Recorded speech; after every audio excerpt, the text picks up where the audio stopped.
Hola, mi nombre es Juan David Navarrete y el día de hoy les vengo a hablar sobre cómo las ramas legislativa, ejecutiva y judicial juegan los papeles dentro de los países que me fueron asignados y cómo estos se relacionan dentro de estos gobiernos.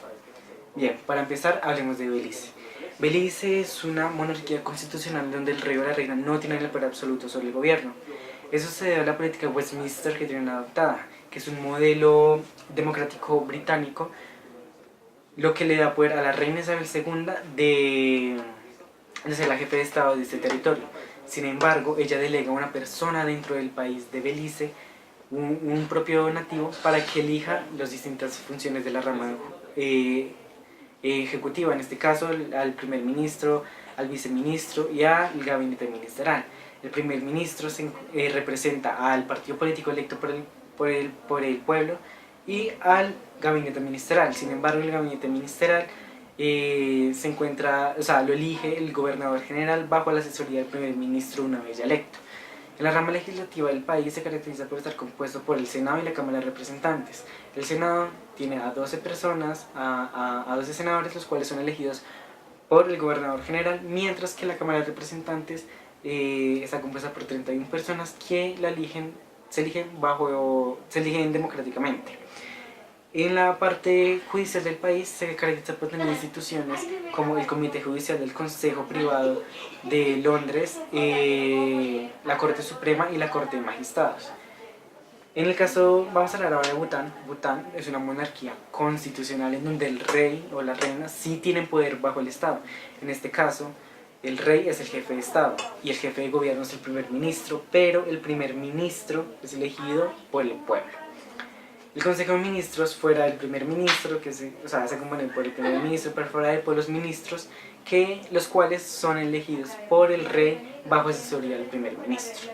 El poder legislativo del poder se encuentra bajo el Consejo Nacional y la Asamblea Nacional. El Consejo Nacional lo representan 25 personas, en donde 20 son elegidas por los distintos distritos del reino, mientras las otras 5 por el propio rey.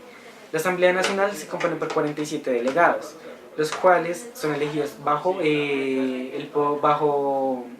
votos democráticos.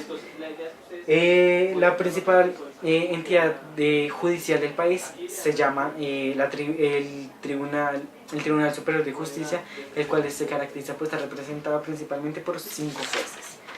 Bien, en el caso de Colombia, Colombia es una república unitaria presidencialista, en donde el presidente es el jefe de Estado. El presidente es elegido por el pueblo durante un periodo de 4 años y durante estas mismas elecciones es elegido el vicepresidente. Sin embargo, el presidente tiene el poder aquí de elegir a los distintos ministros con los que va a trabajar. En la rama legislativa, el Congreso de la República se encuentra dividido en dos, en el Senado y en la Cámara de Representantes. El Senado compuesto por 102 senadores, los cuales sí son elegidos democráticamente, mientras los otros dos son representantes de las comunidades indígenas. En el Congreso, la Cámara de Representantes, los cuales están compuestos por 166 representantes de la Cámara, donde 161 son elegidos democráticamente, mientras los otros 5 se acercan como curules a minorías políticas y a comunidades indígenas. La rama judicial se encuentra principalmente compuesta por diversas entidades: la Fiscalía General de la Nación, la Corte Suprema de Justicia, la Corte Constitucional y el Consejo Superior de la Judicatura. Vamos a hablar ahora de Benín. Benín también es un poder presidencialista, en donde el presidente es elegido durante 4 años por sufragio universal, es decir, por el voto del pueblo, y este también tiene el poder de nombrar a sus ministros. El poder legislativo principalmente se compone por la Asamblea Nacional, en donde 83 miembros son elegidos democráticamente.